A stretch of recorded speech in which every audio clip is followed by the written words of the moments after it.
विश्व के सभी मेरे साथियों को राजरत्न अंबेडकर की ओर से जय भीम, नमो बुद्धाय। द अनटोल्ड अंबेडकर के 9वें भाग में आप सभी लोगों का स्वागत है। इस भाग को शुरुआत करने से पहले मैं कुछ स्टेटमेंट्स मोहन भागवत की और आरएसएस की पाश्चजन्य की स्टेटमेंट्स आपको बताना चाहता हूं।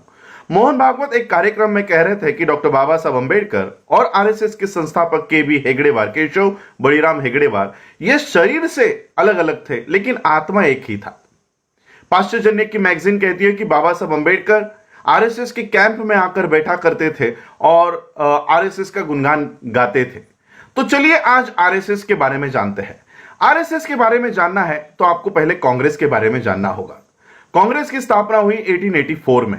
कांग्रेस की स्थापना की चैटर्जी, बैनर्जी, मुखर्जी, एनी बेसेंट, तिलक, आगरकर, सावरकर, इन सभी ब्राह्मणों ने मिलकर और एक अंग्रेज ने मिलकर इस कांग्रेस की स्थापना की। यह कांग्रेस उस समय सिर्फ ब्राह्मणों का संगठन हुआ करता था, इसलिए इसको बहुजनों का फेस देने के लिए सबसे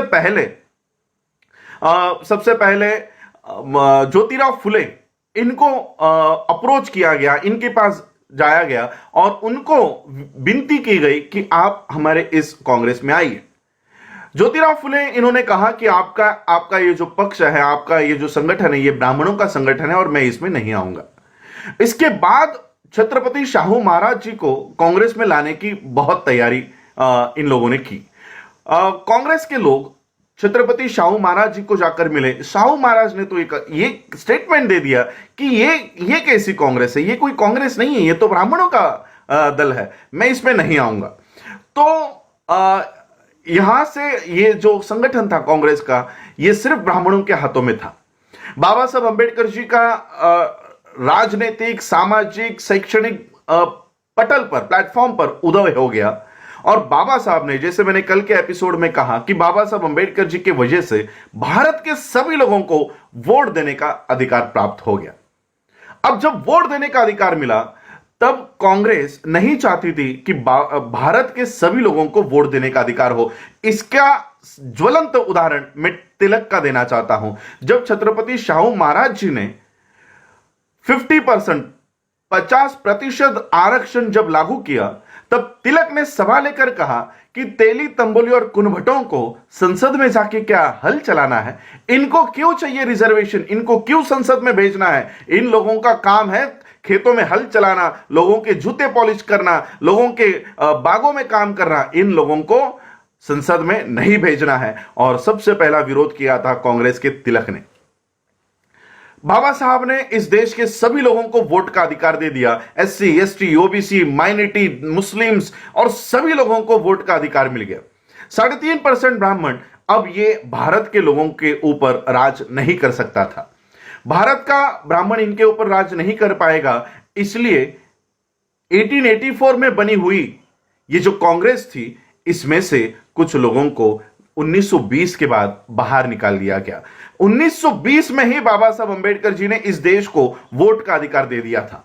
1919-1920 में वोट का अधिकार मिल गया और 1920 के ही बाद कांग्रेस में से कुछ लोगों को बाहर निकाल दिया गया और 1923 में यही लोग बाहर आ गए और इन्होंने आरएसएस से पहले एक जनसंघ बनाया और उसी का नाम आगे चलकर आरएसएस हो गया। हिंदू महासभा और आरएसएस, ये सभी विचारधारा के लोग एक हो गए और इन्होंने इस देश में हिंदुत्व की लहर, हिंदुत्व को बढ़ावा इन्होंने शुरू कर दिया। अब आरएसएस का कहना है कि बाबा साहब और आरएसएस एक ही विचारधारा के हैं।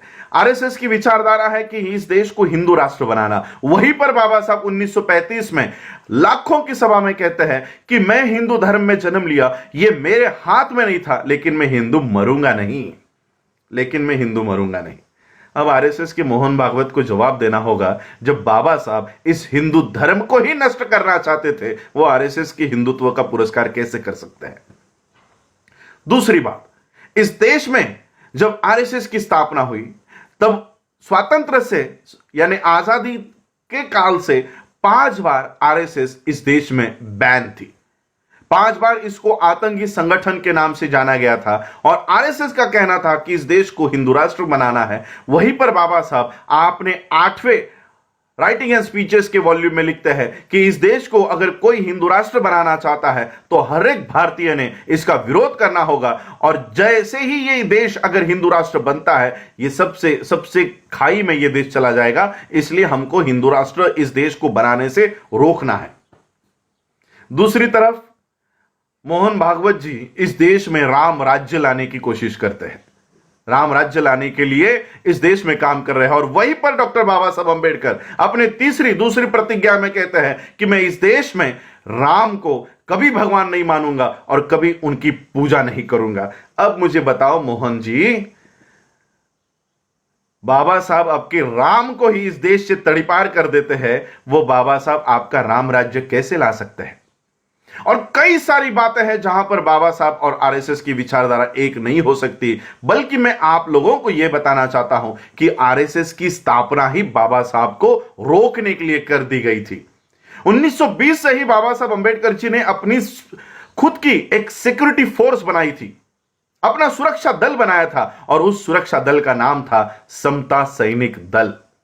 इसके एस्टैब्लिशमेंट 1927 में हो गई थी, लेकिन उससे पहले ही बाबा साहब अंबेडकर जी ने इस सुरक्षा दल का निर्माण करना शुरू कर दिया था। और इसी सुरक्षा दल को देखते हुए आरएसएस का हेगड़ेवार कहा करता था कि देखो, बाबा साहब अंबेडकर जी जैसा सुरक्षा दल हमको बनाना है, और बाबा साहब के समता सैनिक दल की ओर यह उंगली दिखाकर कहा करता था कि इस तरह का संगठन हमको तैयार करना है। बाबा साहब अंबेडकर जी इस देश में जो क्रांति, सामाजिक क्रांति ला रहे थे, उस क्रांति को रोकने के लिए आरएसएस की स्थापना हुई।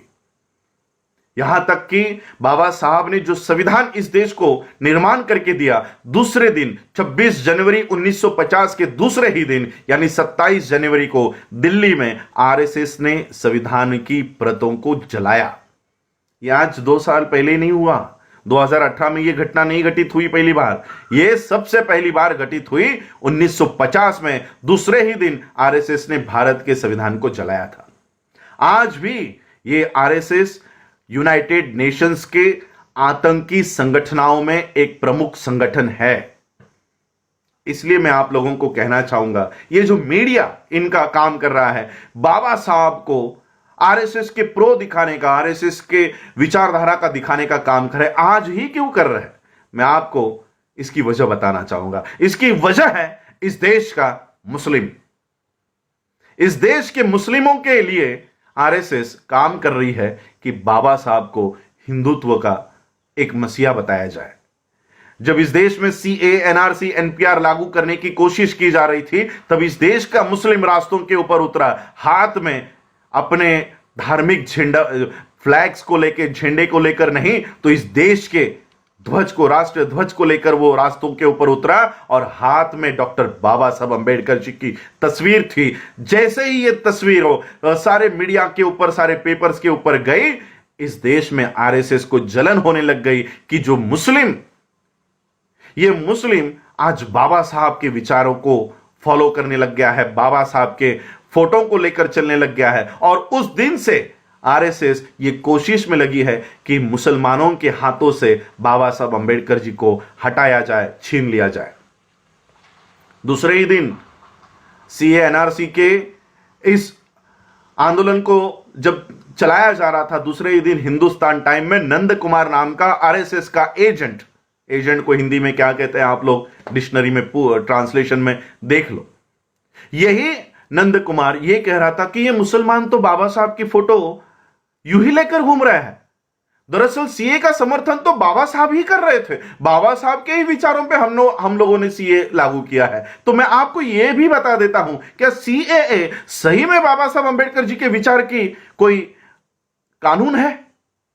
अगर बाबा साहब अंबेडकर जी के विचारों का कानून सीएए होता तो बाबा साहब संविधान में आर्टिकल 14 में यह नहीं लिखते कि इस देश में न्याय देते समय किसी की जाति, किसी का धर्म नहीं देखा जाएगा। इस देश में धर्म निरपेक्षता होगी, किसी की जाति, किसी का धर्म देखकर इस देश में कानून नहीं बनाया जाएगा। और ये एक ही आर्टिकल इस देश में नहीं, पूरे विश्व में यह प्रचलित किया जा रहा है कि इस कानून के होते हुए, इस आर्टिकल के होते हुए सीएए ये भारत में लागू नहीं हो सकता।